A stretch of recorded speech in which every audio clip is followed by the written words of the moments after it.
Hello, welcome to Talking Politics with Peter Beimers. I am Peter Beimers. If you like this sort of thing, like and subscribe, and click the bell for notifications, and feel free to share as well.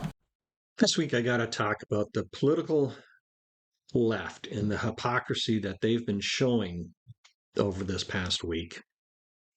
As you may have noticed, they're more upset over Jimmy Kimmel's firing, losing his job, than they were over Charlie Kirk losing his life. They claim it's a First Amendment violation. Free speech, free speech. Except he was free to say what he said, but he was also free to suffer the consequences. And let's be clear, it was ABC that fired, or at least suspended, Jimmy Kimmel rather than Donald Trump, as Bernie Sanders and many others on the political left have tried to surmise and to suggest. But Jimmy Kimmel was fired because he was spreading such a gross lie. He embarrassed ABC's product. This was not a violation of free speech. And let's be clear, cancel culture is a tool of the political left, and I'm not really a fan of it. I don't really like seeing people losing their job over what they say.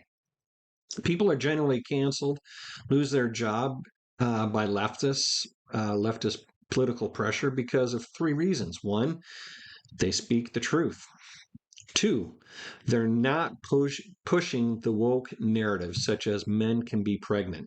What nonsense, and they get canceled for that. Recently, a couple of teachers in Canada were fired from their job because they said they didn't want to celebrate June as Pride Month. They were more concerned about their students learning math, science, geography, and passing the grade rather than pushing an ideology. So they politely declined and they were fired.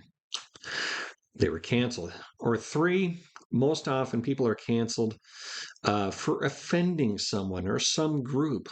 We think of, you can think of some actors who lost their jobs, or college students have lost their scholarships for a tweet that they posted 7 years prior when they were young and dumb. Comedians are fined for telling a joke. We have several comedians who won't come to Canada anymore because they've been fined so heavily by the Human Rights Commission and refuse to pay for it, and so they cannot come back into Canada. Or if you're a hockey fan, you're probably screaming at the screen right now, what about Don Cherry? He was fired because he said, you people should be wearing a poppy. Political leftists have no problem silencing the above, canceling them. Kimmel, so in that respect, the Kimmel firing to me was somewhat a surprise because he spoke a lie as if it was a truth.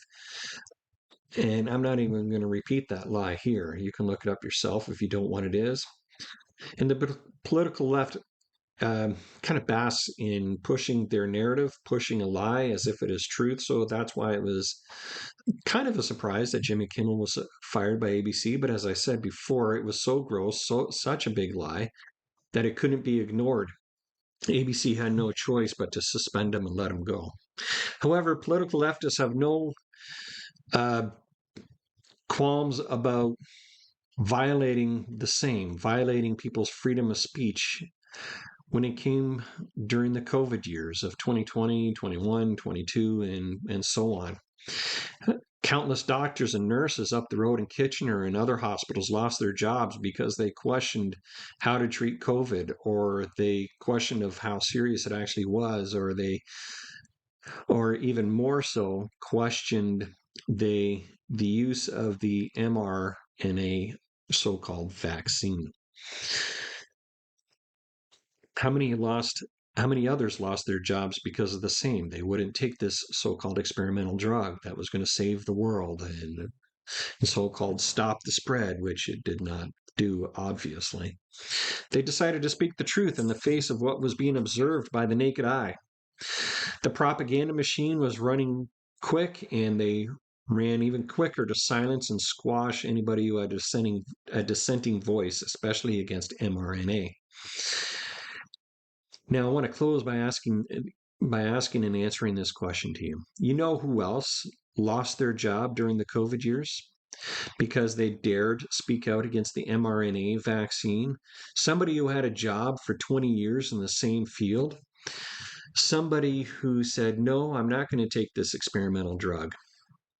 Jimmy Kimmel fired his own producer for the same. So it's hard to feel sorry for Jimmy Kimmel. He himself violated somebody's free speech, somebody's First Amendment right, fired him because of it. He dared to speak out against the narrative, and Jimmy Kimmel's own friend and producer of 20 years was let go. So no, I don't really feel sorry for Jimmy Kimmel. I do feel sorry for somebody who loses his life for exercising his free speech. I feel bad for Charlie Kirk losing his life. I feel bad for his wife Erica, who's now got to raise 2 young children without a husband. I feel bad for 2 young children who never will be tucked into bed or sung lullabies by their father throwing them in the air and catching them. Things fathers do to their kids and with their kids, bringing them to school and hanging up their pictures from art class on the fridge. Charlie Kirk will never do that. That is who I feel bad for. If you've made it this far, thanks for watching. Don't forget to like, subscribe, hit the bell for notifications when new videos are uploaded, and feel free to share as well. Thanks for watching. I'm Peter Beimers, and we'll see you next time.